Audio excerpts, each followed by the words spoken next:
Again, Arthur is more of a mid-range deck, of course. Yeah, I mean, not really the low to the ground version that you're used to seeing Arthur's play specifically. You know, he has multiple invitational top 8s. He's a huge proponent of this mono red Phoenix deck. Playing against invitational champion Aaron Barich, you see an inspiring vantage and a goblin guide revealed a desperate ritual for Arthur's. He'll fall to 18, just a mountain for his first turn, perhaps representing a lightning bolt. Now, the invitational that Barich won last year, I'm pretty sure Arthur's top 8'd that event, and Barich was playing Infect and Arthur's was playing Mono Red Phoenix. I do not recall specifically if they were paired against each other in that top 8, but I remember thinking that as long as Barich dodged Arthur's, she was going to win the whole thing. I believe Arthur has ran into some Ironworks combo in that top 8. That's it.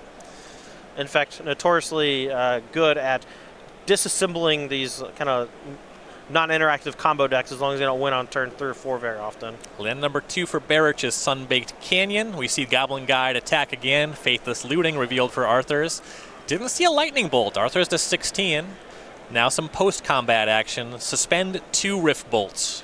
Yeah, this is representing a ton of damage. Arthur's needs a very good turn here.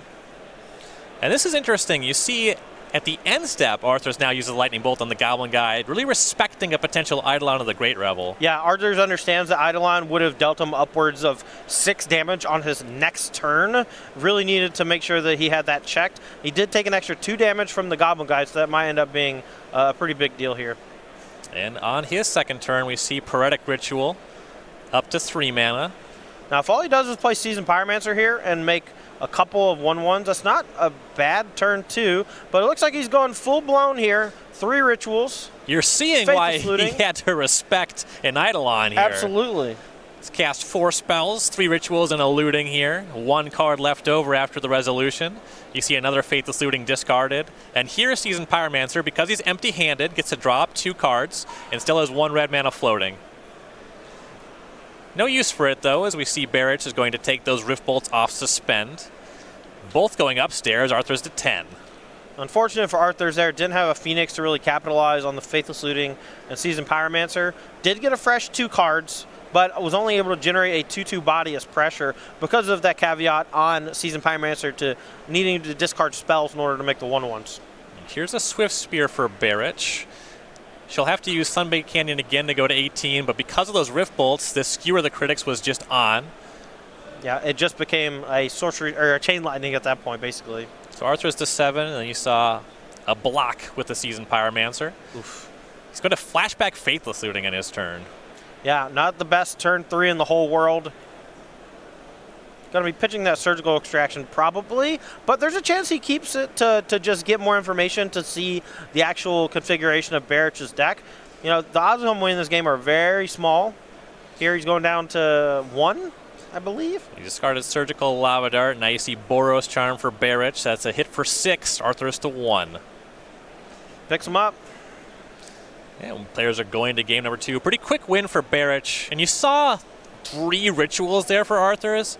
Sometimes it's really good to draw the first ritual, even the second one, but this deck can get flooded on that kind of effect. Yeah, what Arthur's could have done there is on turn 2 just go cast 1 ritual, discard, say, Faithless Looting and 1 other of the rituals maybe or something else, draw 2 cards and make 2 1/1s to be able to play some defense or put up pressure against the burn deck. Instead, he went basically full on out, cast all the rituals possible, cast a Faithless Looting, whiffed on finding an Arclight Phoenix or a Bedlam Reveler, and ultimately had to settle for just a 2/2 for the turn that refueled his hand by 2 cards, but really just expended a ton of resources there for not a whole lot of gain. Players going to sideboards here for Marshall Arthur's. The options are 3 Saheeli Sublime Artificer, 3 Ravenous Trap, 2 Flame Slash, the all-important double Dragon's Claw, 2 Blood Moons, 2 Abrades, and an Anger of the Gods. Now what's really interesting is the Dragon's Claw plays double duty actually in this matchup.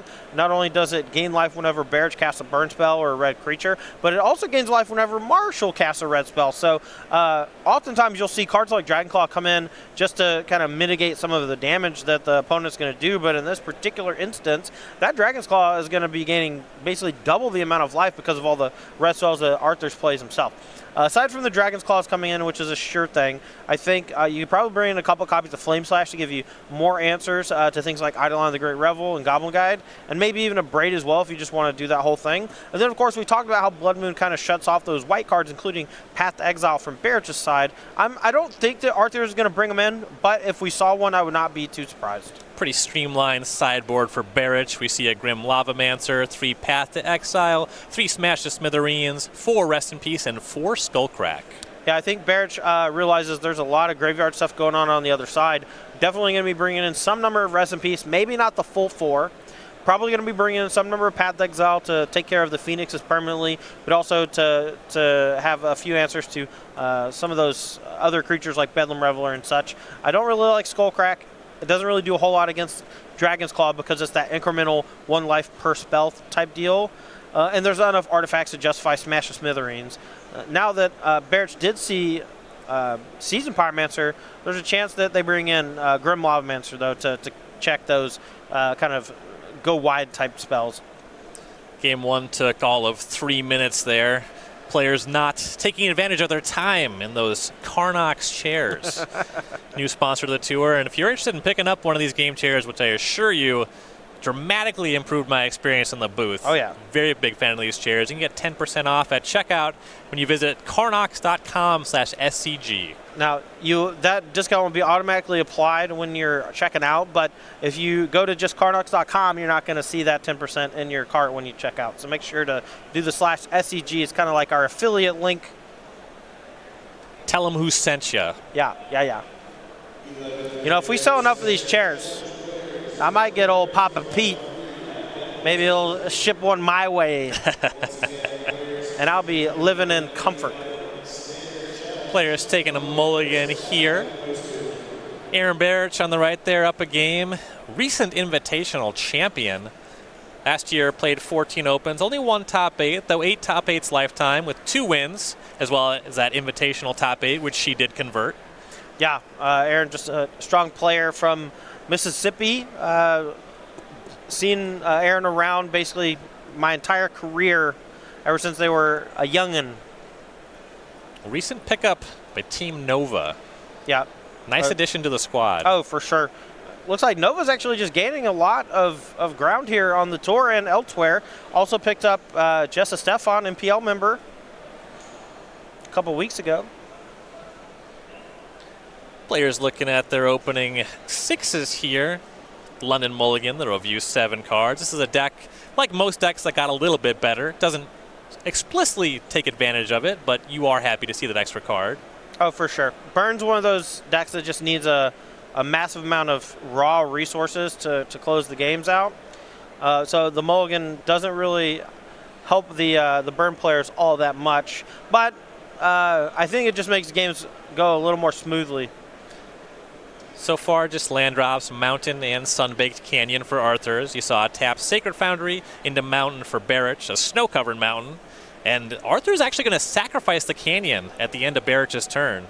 Yeah, I think that's going to be a fairly common play out of this Mono Red Phoenix deck, just because they have so many ritual effects.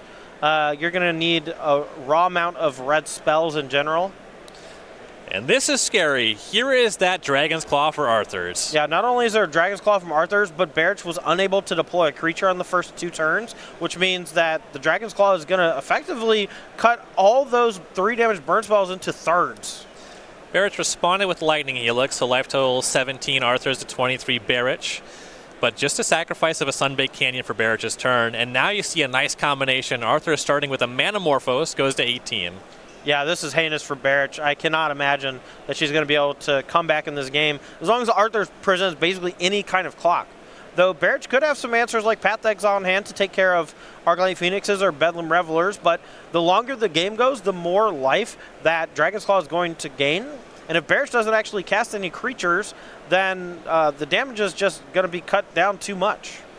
Here's a Poetic Ritual, another spell for Arthur's. And you do see Path to Exile hanging out in Barich's hand, but like you said, the longer the game goes, the more work that Dragon's Claw is going to do. The burn deck not very good at playing the control role in a matchup like this. Right. Now it looks like we have a hard cast Arclight Phoenix here from Arthur's. Didn't have a discard outlet, and even though he played 2 instant sorceries, just using that 4 mana to cast it. So cast Arclight Phoenix, it does get hit by Path to Exile. From those Dragon Claws, Arthur's is back to 20. Yeah, but Barich here still just has a handful of burn spells, and they're all doing basically shock duty instead of lava spike duty. Arthur's here still at a healthy 20. And this build of Mono Red Phoenix, it can take advantage of those extra Oh, lands. no! This is a heads-up sideboard action here by Barich. Joe. Smash to Smithereens, takes out that Dragon's Claw. So Arthur's gains a life, but then takes 3, ends up at 18. Yeah, that's not something I expected, but a heads-up sideboard plan from Barich, including the Smash to Smithereens. Understanding that these Mono Red Phoenix decks regularly play 2, sometimes 3, and even 4 copies of Dragon's Claw, and burn decks don't really have a whole lot of ways to deal with it other than those smashes. Just mountain number 5 for Arthur's as we see Barich suspend a Rift Bolt. Arthur's is going to cast a Faithless Looting. Yeah, even though it's effectively card disadvantage in this deck unless you're discarding specifically Arclight Phoenix, it does help fill the graveyard for things like Bedlam Reveler, as well as mitigate Flood by helping you discard some extra lands. Here's another Arclight Phoenix going to the graveyard. The first one was exiled, but pretty live to bring this one back. Lava Dart was another discard. Poetic Ritual is cast. Now he'll flash back the Faithless Looting. That is spell number 3. Yeah, still has 2 mana up. If he finds a Bedlam Reveler, I believe he'll be able to cast it for just 2 mana. Maybe be 1 or 2 short. Gotta see. That is the 3rd spell for the turn. Arthur's has not played a land yet this turn either. It's like thinking about discarding Mountain Desperate Ritual as options.